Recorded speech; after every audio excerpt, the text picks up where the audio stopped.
कक्षा 9वीं की student finally आपका विषय हिंदी का सितंबर महीने का मासिक टेस्ट पेपर लेके आ चुके हैं। आप लोग बहुत सारे यहाँ पर कमेंट कर रहे थे कि हिंदी विषय का टेस्ट पेपर लाओ, तो फाइनली आ चुका। पूरा आपका रियल टेस्ट पेपर है, यही आपको स्कूल में मिलने वाला। तो इस वीडियो को आपको ध्यान से देखना है और साथ ही इस वीडियो को आप ध्यान से देख लेते हैं तो आप 20 में 20 अंक लाएंगे।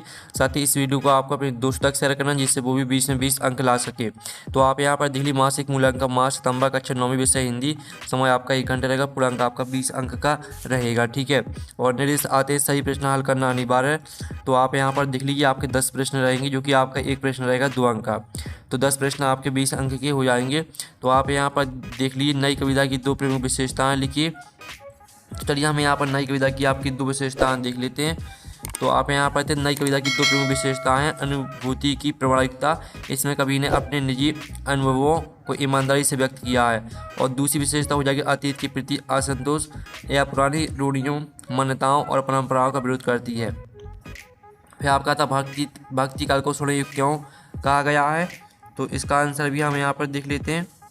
ठीक है, तो आप यहाँ पर देख लीजिए, इसका आंसर हो जाएगा भक्ति काल को हिंदी साहित्य का स्वर्ण युग इसलिए कहा जाता है क्योंकि इस काल में साहित्य का अभूतपूर्व विकास हुआ। इस दौरान कबीर, सूरदास, तुलसीदास और मीराबाई जैसे महान कवियों ने ऐसी रचनाएं की जिनमें भक्ति, प्रेम, ज्ञान और सामाजिक सद्भाव का संदेश था।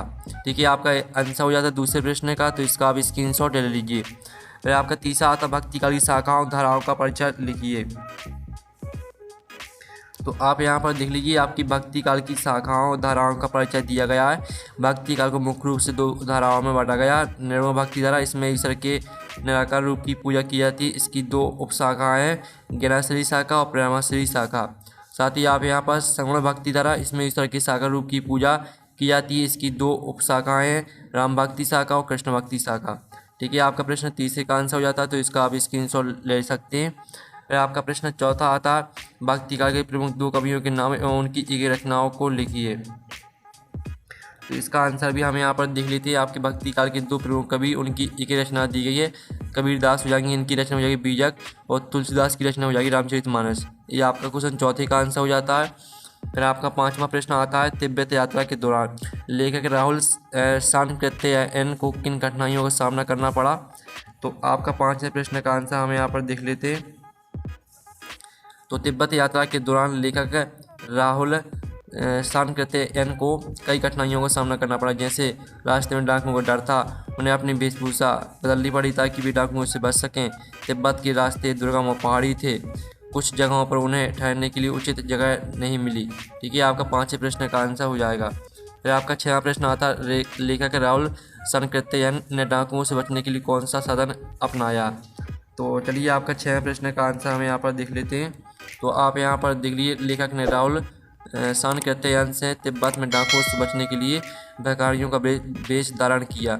ये आपका 6वें प्रश्न का आंसर है, तो आप स्क्रीनशॉट लेते चलिएगा।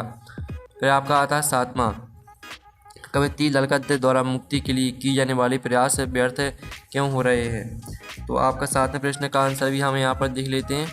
तो पहले आप यहाँ पर देख लीजिए, कवयित्री ललगद्दे के मुक्ति के प्रयास इसलिए व्यर्थ हो रहे हैं क्योंकि वे जीवन में सही मार्ग का चुनाव नहीं कर पा रही हैं और उनके मन में भौतिक सुखों के प्रति मोह बना हुआ है।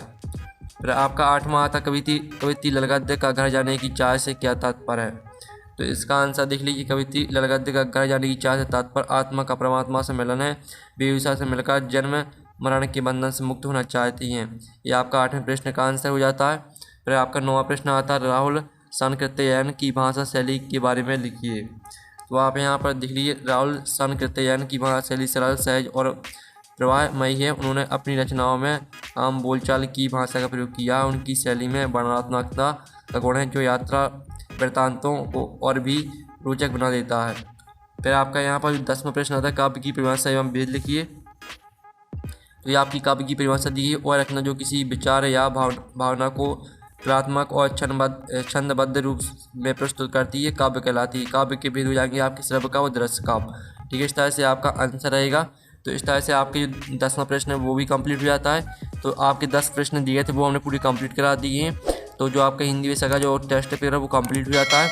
और आप लोग वीडियो को लाइक कर लीजिए, चैनल को सब्सक्राइब कर लीजिए। साथ ही आपको कक्षा 9वीं के ठीक है सितंबर महीने के टेस्ट पेपर आपको हमारे चैनल पर मिल जाएंगे, हमने अपलोड कर दिए हैं। तो हम नेक्स्ट वीडियो में मिलते हैं। Thanks for watching.